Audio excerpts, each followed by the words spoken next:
What's up, everybody? Welcome back to my channel. My name is Mike, known as Narco Cop. This is my channel, Narco Cop MMA. I'm here today to go over this Tuesday night Dana White's Contender Series card. I want to kind of break down what I saw. Some of my bets, I made them early, really early, and I beat the market by a lot, man. And I just want to be here and kind of share with you guys what I saw and why I thought, the initial odds were so off. And then maybe I'll give you guys a couple of plays that I think might still have value at current odds right now. Without further ado, let me just jump right into it and look at break down this card. For the first fight of the night, we have AJ Fletcher against Leonardo Damiani. I don't have a bet on this fight currently. I thought the lines were kind of outright. Currently we're looking at, in the 145 to 150, minus 150 range for AJ Fletcher. And the comeback on Damiani is in the 120 to 130 range, plus 120 to plus 130. So basically, when I looked at both of these fighters, AJ Fletcher has really good wrestling game, a strong guy, extremely strong, young guy, only 24 years old, so he has a lot of growing to do. The guy, to me, when I watch his tape, he's aggressive, strong guy, but I think he's kind of green still. The guy is green to me. He is not, high level by any means. But again, like I said, the guy is really strong, has very good wrestling, has a wrestling background, has good ground and pound, some submissions, as you could see on his record. He has 4 submissions on his record. The competition has been really weak, to be honest. He's fought really bad competition. The best fighter, as far as we're talking about, that he's beat is a 6-3 guy, and James Freeman, who's now 6-4. But yeah, I mean, he doesn't. There's nothing with his game that will wow you. But again, he's got good, solid wrestling. And that's his main game, right? Take you down and try to basically grind you out there. On the other side, in Leonardo Damiani, he's another guy that doesn't really do anything very well, but he's decent everywhere. He's got, decent striking, pretty good striking. I would call him the better striker in this particular spot. I think he's a better striker than AJ Fletcher. Both these guys are freaking bodybuilders, man. They have, built really, really nice physiques, really built, 2 guys that are built. Damiani's 31, so he's a little older, 7 years older. He's fought the better competition, not much better, but I guess guys with better records, guys that were they're probably better, like Marco Saccaro, the guy he's fought twice, that he's beat twice, at least is a pretty powerful puncher. I mean, the guy sits in there and wings hooks left and right, caught Damiani a couple of times, in the fight. And what I saw from Damiani is he's got a good chin. He's got a lot of wins by stoppage, by rear naked choke. So I'm assuming he is pretty good at that, because a bunch of his wins are by rear naked chokes, and another, whatever choke it was, it's listed as a choke, but assuming it's some kind of choke that he did and he won with. But he's fought the better competition. He's the more experienced guy. That's part of the reason why I didn't want to lay the money with Fletcher. Do I think he gets Damiani to the ground? Yes, because I've seen Damiani been taken to the ground multiple times. But he's a tough dude. He tries to stand up right away. It's not like he sits there, in guard or anything. He tries to get back up. He's tough. He sometimes goes for takedowns himself. I think he's the better striker between the two. So I would give the edge on the feet slightly to Damiani. The grappling, I would give an edge to Fletcher, but it's not like dominant on either end. So for me, I think passing on this fight is probably best. Look at the over-under 2.5. I would probably lean over at plus money. It's plus 100 right now. Fight goes to decision is plus 120, 125. Both guys are pretty durable. Both guys seem very tough. Damiani has been in his 2 losses been choked out. So, I mean, that's a possibility. But, the last time, he lost was, almost 4 years ago, 3.5 years ago. It was by it was by guillotine choke, sorry. And it was against a much more experienced guy. This guy, John McGuire, had 35 fights when he fought him. And at the time, Damiani only had, 7 fights. So he was facing a much more experienced guy. Now, he's going to be the more experienced guy in this fight. I don't think he's going to be able to choke out Fletcher, which is probably, his main win condition, because it seems like, that's all he wins by is all these chokes. That he has power in his hand, so maybe he can hurt Fletcher, but I wouldn't count on it. For me right now, as it stands, I might still play the fight goes to decision at plus 120. That's the only thing I would look at here, honestly. Otherwise, it's a complete pass for me. Let me go back and look at if anybody's in chat. Leave me comments. I know the sides. I'm on what? Mikey Sports. I know the sides. I'm on what? I know the sides. I'm on what do you feel about any over-under bets? So, like I said, in this one, in this particular spot, I think I would lean over. And when I normally play overs, I usually, if I'm getting a little bit extra with fight goes to decision, I think it's smarter to just take fight goes to decision. And in this case, if they're giving you 20 points, in this case they're giving you 20 points for half a round. The outcome of someone stopping another person in the, last half of the third round is not very high. So I would probably take the 20 points and take that plus 120 and plus 125. Anyways, hopefully that answered your question. I mean, are you looking, Mikey, are you looking for other spots on the card? I will go over each fight and let you know what I like as far as over under.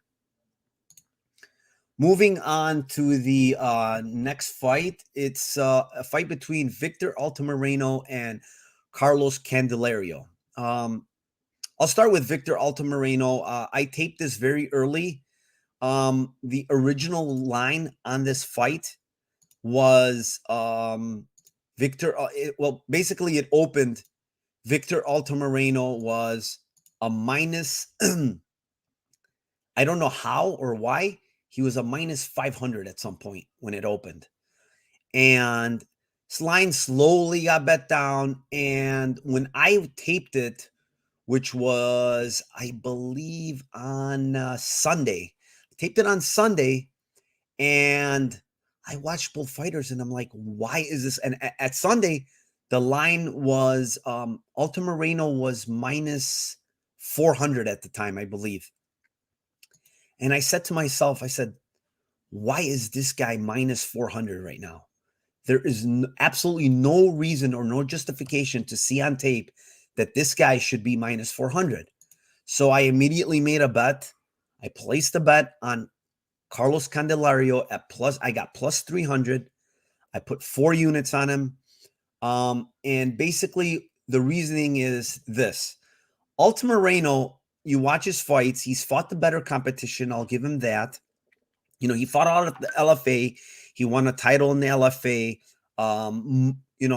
I think majority, if not all, almost all, except one fight was in the LFA. His lone loss is to Jarrett Brooks, which is not a bad loss. Jarrett Brooks is a really, really good grappler, really good submission grappler. Guy's a high-level fighter to me. He's a UFC fighter if he wanted to be. So that loss is not a big deal. Did Jarrett Brooks dominate him? Yes, he took him down, dominated him the whole fight. Took him down in a second and eventually just choked him out. What's concerning with Victor Moreno is when you go back and watch these fights against Chris O'Con, Lloyd McKinney, Nate Smith in his last fight. Nate Smith in his last fight came in way out of shape against Alto Moreno. He came in, didn't make weight, came in on late notice. His brother had just passed away, 3 months before that. He was not in the right state of mind. Guy was totally out of shape. Proceeded to go 5 rounds with Alto Moreno, making it even a fight, constantly taking ultimate. I know Nate Smith is a wrestler, but the guy was completely out of shape. Took Alto Moreno down over and over again. Alto Moreno is his one big flaw is when he gets taken down, he likes to play off his back and just sit there on his back, throwing these strikes, meaningless strikes. He does throw some submissions up. I'll give him that. But, you can't win a fight from your back most of the time. You're going to lose. And he does that over and over on tape. He did it against Lloyd McKinney, who's not that good of a fighter. Lloyd McKinney took him down, for much of the first round, played off his back. Second round, same thing, took him down, played off his back, eventually got the triangle choke on him, choked him out. Fine. He was losing that fight. Chris Ocon, split decision. I think he lost that fight. I'm going back and just looking at all of his tape. His striking is not good. He's not mechanically sound. He's not a good striker. Victor Alto Moreno he's got decent kicks. His striking is far from good. Not good defensively, not good offensively. He spams a lot of stuff. When I say spam, he's like throwing punches from weird angles. He's an awkward kind of guy. He keeps his he keeps his right hand down all the time, like just waiting to get clipped by a left hand. Like it's always near, his right hand is always on his hip, which is bad news. That's bad. You're gonna get caught. And Candelario might catch him with the left hand. Candelario is a 2-time Golden Glove boxer. He doesn't have the best striking, but you go back and look. I watched fights even in his amateurs against a guy by the name of Marquis Brewster, who's currently an undefeated pro at 5-0. Candelario handed him his only loss. I'm not saying this guy is great, but the guy's pretty good striker. And Candelario, you could see when he knocked him out, he caught him with a beautiful, a 3-punch combo, ending it with a hook that just completely knocked this dude out. And you could tell he's got skills in the boxing. Like his punches are tighter. He's got better boxing skills than Alto Moreno for sure. He's got better wrestling skills than him. He wrestled in high school. He showed against the last fight against Restrepo, like takedowns. He has pretty good shoot. He shoots in for good takedowns, can take you down. He can hold you down for a good amount of time. What really impressed me was that Dana White's Contender Series fight in 2017 against Candido, who's a main sparring partner for Jose Aldo, a real high-level black belt in jiu-jitsu, BJJ. And, he had Candelario's back. He had multiple times. Candelario is a tough dude. He will fight for your money. The dude got out of, submissions, turned down, got on top himself twice, I believe, in that fight. The dude is a dog. The only thing that, might cause hesitation in betting this is the fact that he was out for 4 years, but recently fought a month ago and went 3 rounds with Restrepo, hard rounds.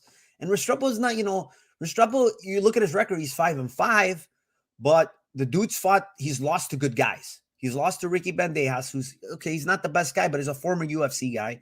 Richie Santiago is a pretty good grappler in and of itself. He's good too, and he's lost twice to Candelario. Like, those are good losses. They're not like bad, he's not losing to bums. So, looking at Candelario, what does he do better? I think he's a better boxer. I think he's a better grappler as far as wrestling. He can take him down. He's a BJJ brown belt.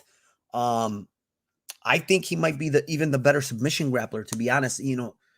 Alto Moreno just throws up submissions. I just think the better sound submission grappler is probably Candelario. So when I looked at the whole, I'm like, he's the better striker. He's the better grappler. Why is this line so big in favor of Alto Moreno. Didn't make sense. I immediately bet him at plus, I got plus 300. And I kind of told people around, MMA that I talk to a lot. I said, hey guys, jump on this line because this line's not going to be there. Plus 300 is insane. So, shortly thereafter, 2 hours later, this line immediately shot down to like 160, plus 160. So, now we're looking at, for people that are watching, we're looking at plus 120, plus 125, plus 130. We got as high as plus 134 on FanDuel. Would I play it? Yes, I still would. Because for the same reasons I just said, I think he's the better fighter. I think he's the one that's supposed to be favored in this spot. He should probably be the minus 130, 140 favorite. Alto Moreno's game is not good, man. The only advantage I give Alto Moreno in this fight is cardio. The guy has good cardio. I'll give him that. He's tough. But so is Candelario. He's tough too. He's got pretty good cardio himself. It's not like the guy gasses out. He's got good cardio. I don't see really a big edge for Candelario outside of like some meme head kick knockout. I don't think Candelario can win this fight. And I'm sorry, I don't think Alto Moreno can win this fight. And I think if Candelario wins, it's most likely by decision. So, there's decision lines out there at plus 265. Sorry, I'm having trouble hearing you.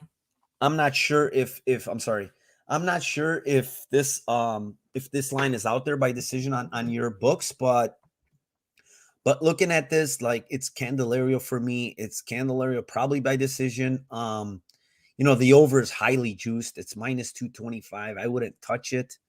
Fight goes to decision is juiced. I wouldn't touch it. But the side is Candelario to me. I bought it at 300. I got it at 300. Can you bet it at plus 134? Absolutely. I think he's the better fighter. You're still getting a good price on the better fighter, period. So if I'm telling you he's the better fighter overall, why wouldn't you take plus money on the better fighter? Yes, sir. I'll be here watching. Okay, brother. Thank you. Thank you for joining me.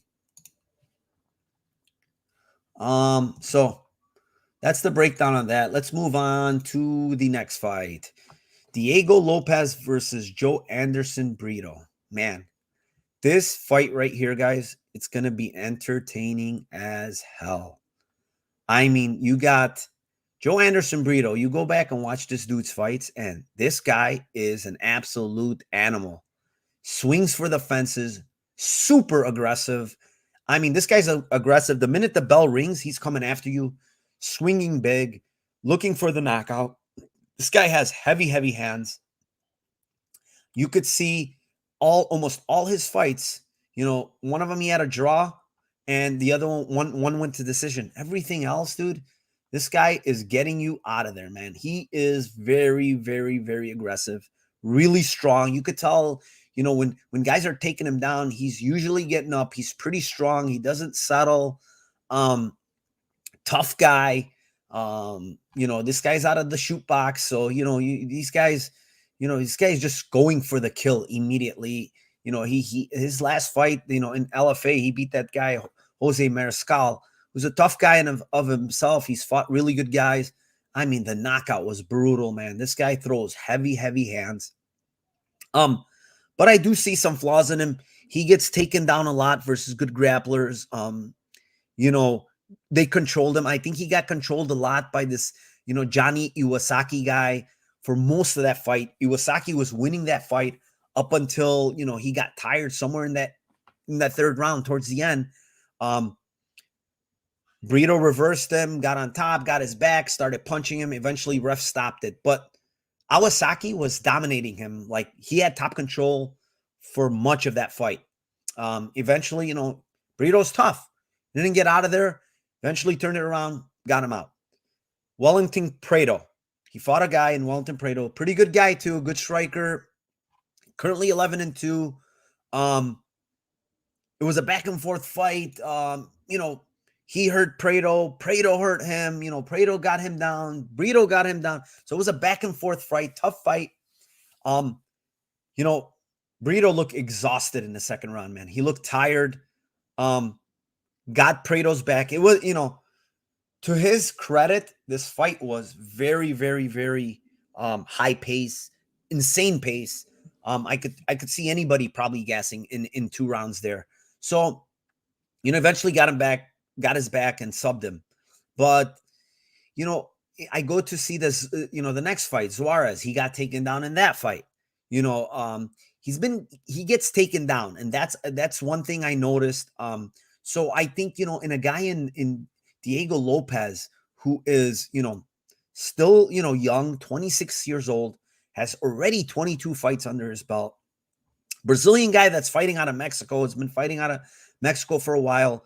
BJJ black belt, very high level on the ground. He's beat a couple of veteran UFC fighters in Marco Beltran, and I think he also beat a fighter in Masio Fulin, who was also in the UFC. Stopped both guys by submission. He's fought Hani Jason, who was a high-level Brazilian Jiu-Jitsu black belt too, who was also a UFC vet. He won a decision there. So he's faced really good competition. I think he's faced a better competition. His striking is okay. He's got a good low calf kick. He's got decent striking, but his striking defense is not good. He does not move his head off the center line. Gets hit over and over again. We saw it in a Fulin fight. Fulin hit him a lot. He does not want to get hit by Burrito in this fight. You do not want to take Burrito's punches because I don't know if he's going to be able to take them. Burrito hits extremely hard. He better move his head, or he better just try to grapple really fast, because Burrito will come for the kill immediately. When I look at this line, I don't have a bet on this fight. It's currently, between 110 and 120, minus 120 for Lopez, and the comeback on Burrito is in some place he's minus 110 and plus 102. You can get him on FanDuel at plus 102. I think the odds are right, man. Like, this fight is a 50-50 fight to me. I really can't. I don't have my hand on the pulse on this fight, because it just, if it stays on the ground, it's Lopez. If it stays standing, it's Burrito. I was loving a violence bet, but the books were sharp to it. They came with an under 1.5 instead of 2.5. And you look at that, it's juiced to minus 140. Do I like it under 1.5? Not really. Both guys are tough, durable guys. Would hate to lay that on the under, but I would love to lay a price on the under 2.5 if they gave it to me, but they didn't. Fight goes to decision doesn't go to decision. I'm sorry, is minus 450, minus 475, unplayable. You got Lopez inside the distance plus 130, Burrito inside the distance plus 130. They're about even there. Man, I just can't pick a side. If I had to pick a side and you forced me to pick a side here, I probably would go with Lopez at minus 110, because I think he has a clear grappling advantage, and the striking, like, technically, he's not bad. Just Burrito has so much more power. So, the calf kicks might be something he can utilize. So that's why I would kind of lean Lopez, but, not confidently, honestly. I wouldn't pick a side, period. If you're asking me, for me, there's no side here. It's just such a close fight here. I mean, I'll be honest with you. This fight is extremely close. It's going to be great to just sit back and watch it, because these two guys, man, they're high level. I think both guys might be in the UFC, one day. Moving on to our main event. There's only 4 fights. So the main event is Azamat Murzakanov versus Matthias Schaefel. So I have a bet on this fight. I took Murzakanov at minus 265 early on. I taped it again. I think I taped it on Sunday. Murzakanov is head and shoulders better than Schaefel in everything. Better striker, better technically striking, way better grappler, better wrestler, better submission grappler. Dude is heavy ground and pound, very heavy hands, undefeated. There's some concerns. Guy was out for 2 years for USADA suspension. Did come back about a year, almost 2 years ago. Fought in the Brave CF. It was like a one-day tournament. It was an open weight tournament, so it was weird. You can enter this tournament whether you're a heavyweight, a middleweight, a light heavyweight. So it was kind of like a weird one-day tournament with 4 guys. And, whoever made it to final wins, they gave him some check, I think $100K or something. So he did come back. That was in November of 2019. He fought Gudo Inocente from Brazil, he's a Glory kickboxer, good kickboxer. I mean, obviously, if you're in Glory, he was a Glory kickboxer for a long time. Guy was in the UFC. So, we could say this guy had some skill. I mean, he was in the UFC, Glory kickboxer, so this guy's good. Murzakanov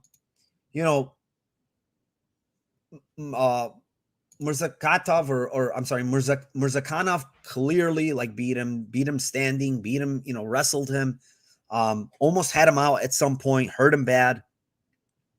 Then he fought Muhammad Fakhreddin in the championship, knocked him out, brutal. I mean, he hurt him multiple times in that fight. Then eventually knocked him out with a really, really nice uppercut. Dude's a Sambo fighter. He's a 2-time judo champion. Man, he's got solid everything, man. Solid wrestling, solid grappling. The only thing that might come into question is his cardio.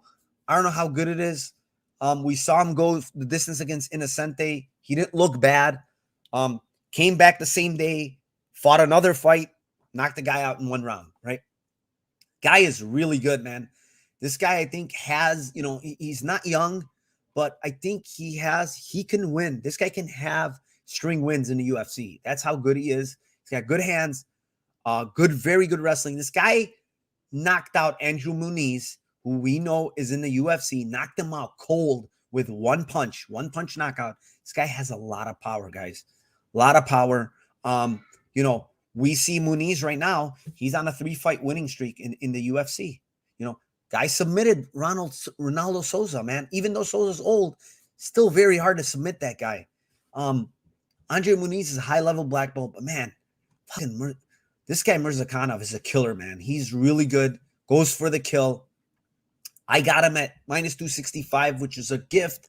I knew this price tag was going to fly up. We're looking at it now. It's minus 490, minus 515. I mean, at 265 was an absolute gift for this guy. When you look at the over-under 1.5 right now on William Hill, you can get it at minus 150, it says. I think it's going to go under 1.5. I don't think Schaefel is going to survive 7.5 minutes against this guy. Once he takes him down, Schaefel's not good on the ground. Schaefel's a kickboxer. Schaefel has a very, very questionable chin. Dude's been hurt many times. He's been knocked out. 1, 2, 3, 4, 5 of his 7 losses have been by knockout, or 6 losses have been by knockout. What does that tell you? This guy's chin is not that good. He's been hurt multiple times in even some of his wins that I saw on tape. This guy does not have a good beard, is not good on the ground. I honestly think this is a one-way traffic fight.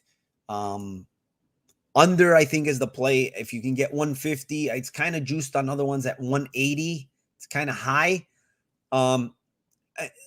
You could look at it. Murzakanov inside the distance, guys, is minus 280. That's crazy. Minus 280 inside the distance. He is going to finish this guy. Schaefel is not, he should not even be in this Contender series. He's not that good of a fighter. He doesn't do anything that's really good. He's a kickboxer, and I don't really like his kickboxing. He is absolutely going to get destroyed here. If you can get 150 under 1.5, I would take it. Not sure what Schaefel has for Murzakanov. It's one-way traffic, and he's basically gonna get killed. Let me see some of these comments. Hey, Trent, thanks for joining. Think he finishes him in the first round? Absolutely. Schaefel is not good. He's gonna, if he wants to knock him out, he probably can knock him out on the feet. And if he wants to take him down and give him that ground and pound because it's nasty, he's going to ground and pound him. So, yeah, it's going to be inside 1 round. I think it's going to be probably inside, 3 minutes. That's how much of a mismatch this fight is. Anybody else have any questions for me? I think that's all that wraps it up. Let me put this up and give you a little recap on, maybe there's some late people in here or something. I'll give them a recap on what I have. All right, let's see here. Let me make this bigger. Can you guys see it well? Let me make it a little bigger. Oh. All right, much better. All right. So the recap on this is first fight, AJ Fletcher Damiani. I don't have a play currently. Both guys, Fletcher the better grappler, better wrestler. Damiani probably a little better on the feet. Damiani's faced the better guys. AJ Fletcher is only 24, still a little green for me. I don't want to lay chalk on him, honestly. I don't have a side. If I picked something, like I said earlier, I would probably pick fight goes to decision at plus 120, plus 125. I think that's a good play. I think this fight most likely goes to decision. Both guys durable, tough guys. And the next fight, Alto, Moreno, Candelario. I have Candelario plus 300. I got in early. That line is long gone.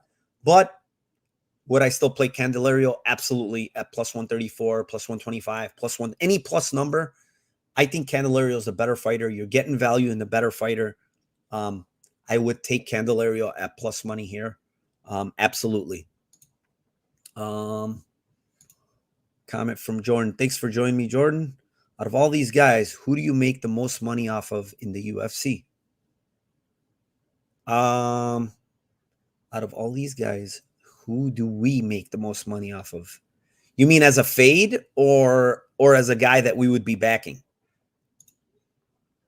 Rephrase that. Do you mean as an actual fade? Are we fading the guy that gets into the UFC that's not that good? Or are you talking about a guy that we ride?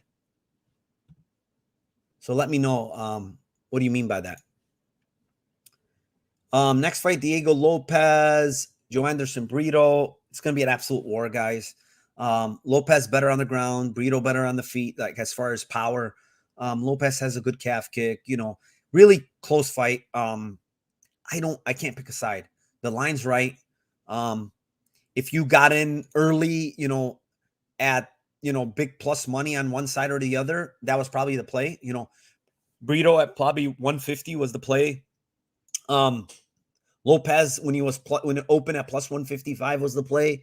If you can get a line with plus 150, 140, 150 on either side, I think that's the play, because that's how thin I think this margin is between these guys. It's a coin flip. It's an actual coin flip, and I would take, the decent plus money. Right now, there's no decent plus money out there on either guy. So it's a pass. And, the over-unders, it's a 1.5. I don't like it. I'm not playing that. So, yeah, it's a complete pass. But it's probably going to be the fight of the night as far as, the level of not experience, but how high of a level these guys are compared to the rest of the guys on the card. I think these two guys are going to give you an entertaining watch for sure. Let's see. Okay. So you're talking about backing. Okay. A guy we ride. Probably Murzakanov. I think he's the most skilled out of everybody here because he's got good hands. He's a sambo fighter, really good hands. He's a 2-time judo champion. And dude, the guy, again, this guy's wrestling is really, really freaking good, man. And he's a vicious guy when it comes to ground and pound. So if there's a guy, it says heavyweight here, but they're fighting at 205. They're fighting at light heavyweight. I think the guy's even fought at middleweight, if I'm not mistaken. I think he's fought at 185 before. Let maybe not. Maybe I'm wrong. Yeah, I guess he's fought at 205 for the majority of his career. But the only drawback from him, because he's in the 205 division, is the fact that he's only 5'10", right? This guy's short. So at 5'10", you're going to be much smaller than most of the 205 guys, if not all of them. That's the only drawback. Why I would, not say, oh yeah, I would, guarantee play him and ride him for money in the UFC, but I think he has the most promise out of everybody here. I mean, AJ Fletcher has promise. He's still young. I shouldn't say that because he's 24. Murzakanov is much older than him. But I think he has the most skills right now out of everybody here. Lopez has skills. Burrito has skills. But Murzakanov has better skills than all, in my opinion. Really good striking. Good ground game. Very good wrestler. Good top control. Very heavy on top. A lot of ground and pound. If there's a guy that I would, ride a little in the UFC, it's Murzakanov until someone shows me how they would be able to beat him. Of course, he's beatable, but the guy is really good, and this is a complete mismatch, man. Schaefel is, he's got a couple of inches of reach and height, but he's getting taken down. If Murzakanov wants to take this down, he's getting taken down. Period. So, that's where I see there. Like I said, that fight, I guess that's the only fight. I got to bet on Murzakanov. I got in early again, minus 265. The line has ballooned to minus 490, 500. It's not playable anymore. You're not going to play a minus 500. I never recommend to lay that much juice in MMA because you never know what he could throw a kick, his leg can break. So part of the, luck factor, I would not play him at big odds.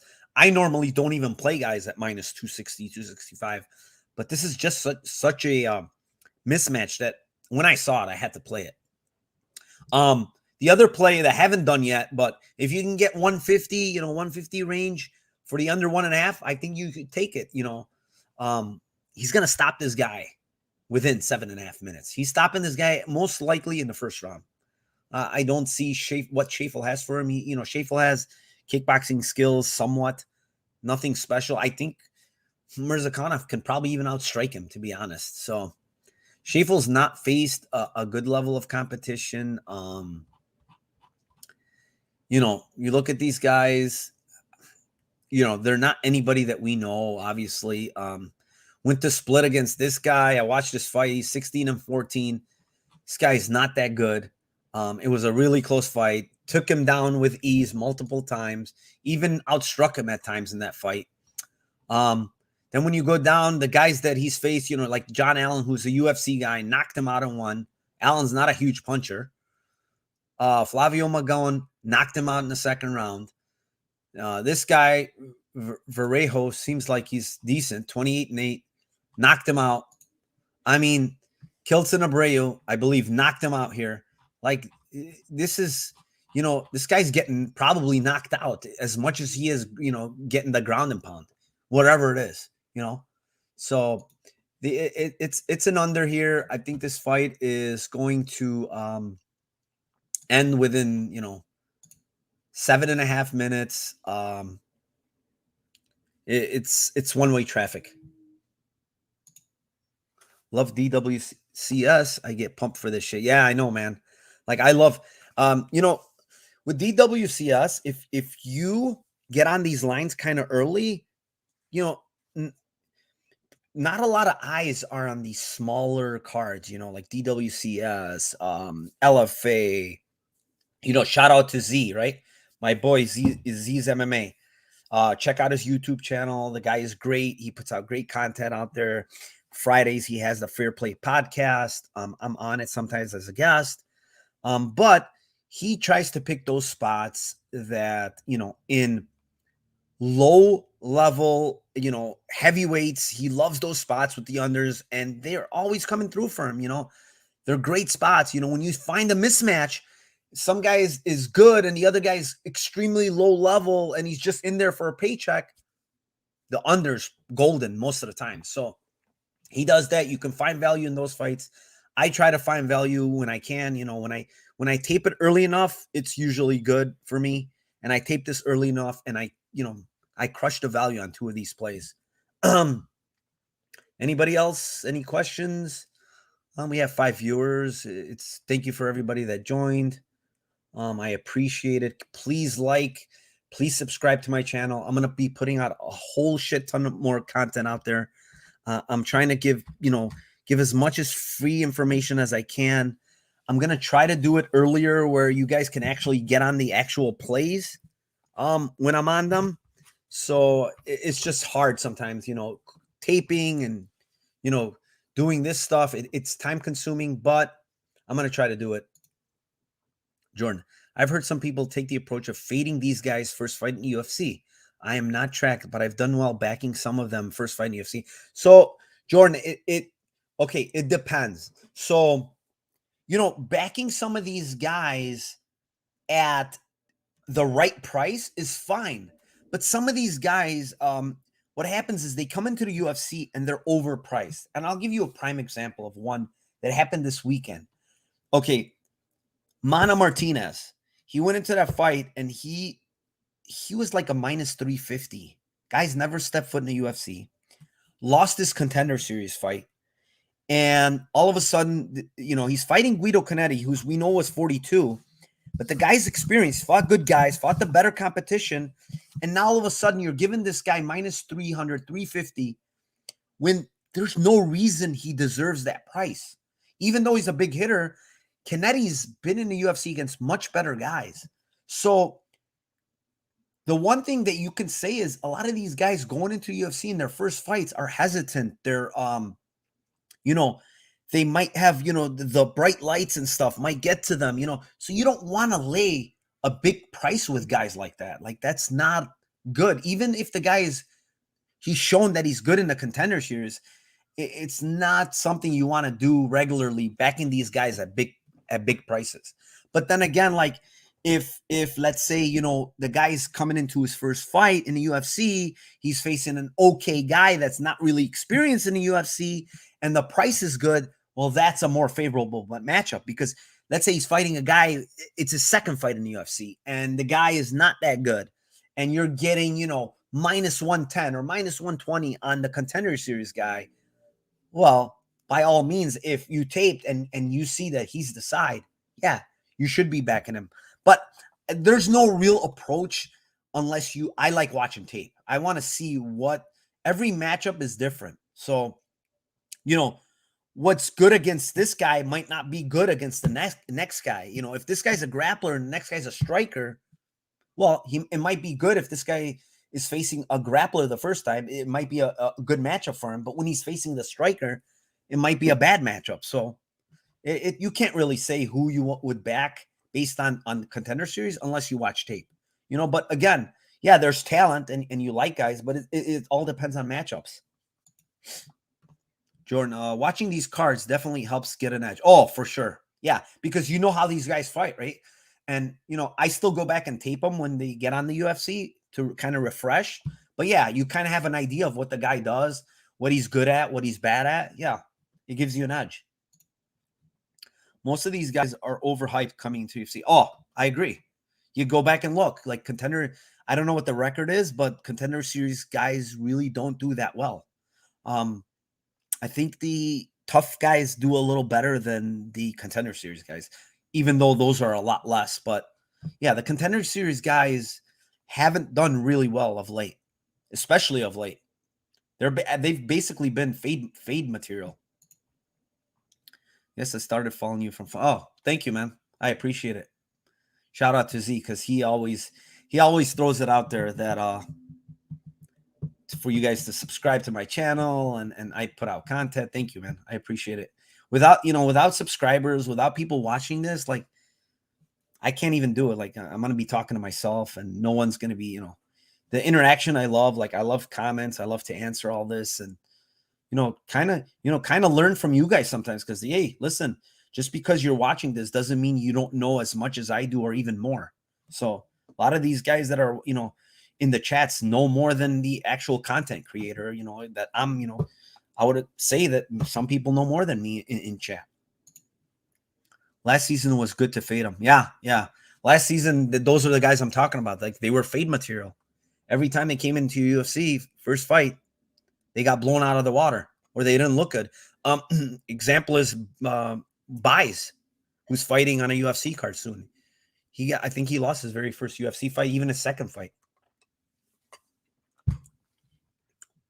I think you are one of the sharpest guys out there. All right, man. Thank you, man. I appreciate it, man. Dude, I grind, man. I watch a lot of tape. I try to not get biased opinions like from like Twitter, seeing people tweet stuff or post their bets, or I try to just watch and go based off what I see on tape, what I think the advantages are, and that's it, dude. Like I'm not trying to go off what everybody else thinks because, of course, sometimes I agree with them, sometimes I don't. I go against the grain. So, all right. So, any more questions? Anybody? Anything? Feel free to ask. Otherwise, we can move on, and I'm gonna do my little giveaway. We got 6 people in chat. Let me see how I'm gonna do this. Give me 1 second. I think I'm gonna ask you guys a question. That's how I'm gonna do it. I'll ask you guys a question. And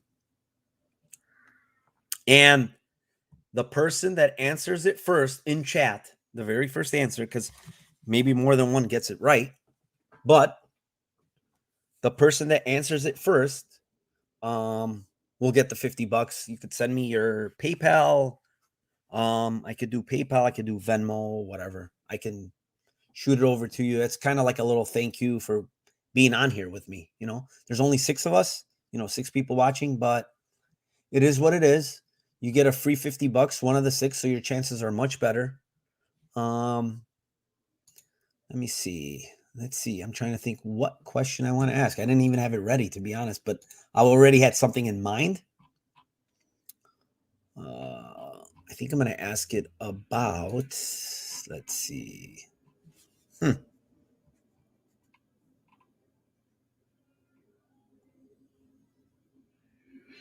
Trying to think what I want to ask you guys.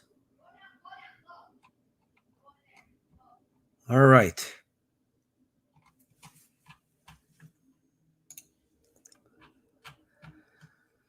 All right. Jeez, I should have had this ready. You know what? Since I don't have it ready, I'm just going to pick. I'm going to do a random drawing. Let's see. Random. I do a random generator with pick a winner.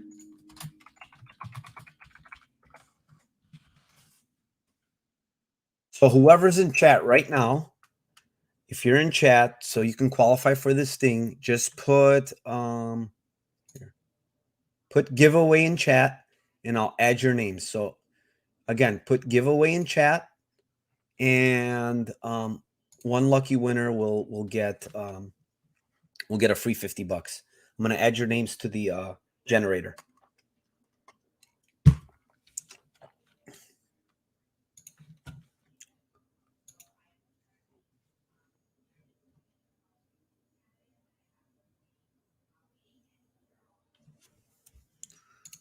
Let's see. Giveaway. So we got Trent. All right, let me add you. Trent. Mikey Sports. Who's the next guy? Brian Barton.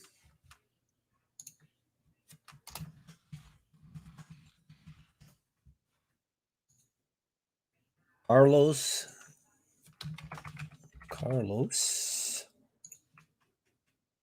Jordan C. Is that it?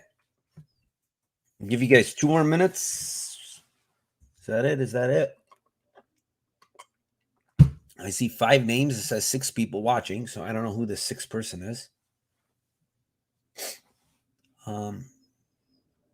He's gone. I'll give it another minute. I'll give him 1 minute, and then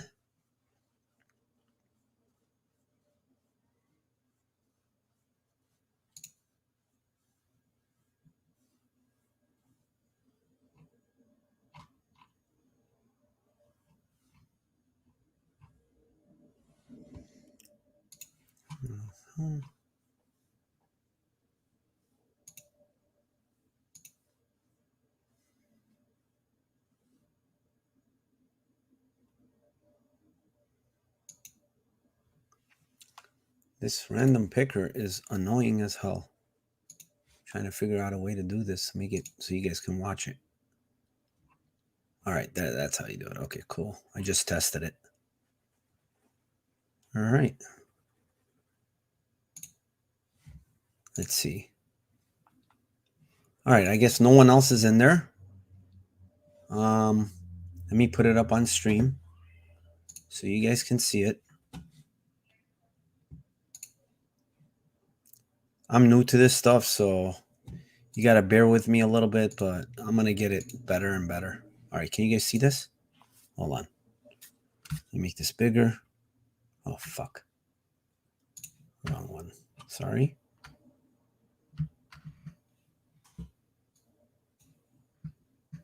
You see this? Everybody see it? Cool, cool, cool. All right. Those are the names. One of you will get $50. You got a 20% chance. Pick it.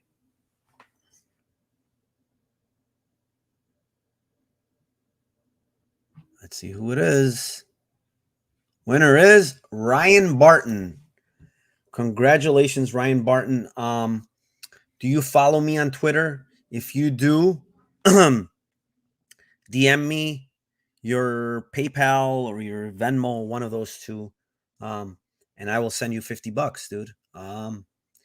Thank you for joining me, all of you guys, man. I appreciate it. I'll be doing some more stuff. I'm gonna be doing some giveaways for UFC stuff and stuff like that. But let's go Candelario. Let's go Murzakanov. Let's go, all that good stuff, man. Hit me up on Twitter. Thank you, bro. Thank you, Carlos. Hit me up on Twitter. This is my Twitter handle. It's not Narco Cop MMA. It's just Narco Cop, like that. Hit me up on that. Send me a DM or just tweet at me, whatever you want to do. And I'll send you $50, man. Thank you, everybody, for joining me. I appreciate it. This one a little longer than I expected, but it's almost an hour. But again, I'll be doing a lot of these. I'm going to try to do them earlier where you guys can get on the lines much better than now, because I kind of like beat these lines by too much. So yeah, thanks a lot, Trent, man. Thanks for joining me. I'm going to be doing every week. I'm going to be doing these Dana White Contender Series, but I'm going to try to do them. If you want to put it down, I'm going to try to do them on Sundays when you guys can probably get on these lines a little earlier and kind of beat the market, right? Because I beat the market. I want you guys to beat the market. So yeah, I'm going to try to do it on Sunday. All right. Thanks a lot, everybody, man. Thanks for coming to my channel. Peace. I'll be doing a lot more stuff. I might do one on, I believe I might do one on Thursday for the UFC card this weekend. Okay. So join me. I'll tweet it out. Follow me on Twitter. My Twitter is @NarcoCop. Please like and subscribe again. Tell your friends, tell whoever you need to tell to get on these channels, because trust me, I'm giving out good content. I'm giving out what I think is best for you guys to long-term win in this in MMA betting, because it's not an easy sport to bet, but it probably is one of the easiest if you actually, break down these tapes, look for the right stuff and know what to look for and where to find the value. All right. Take care, guys. Have a great day.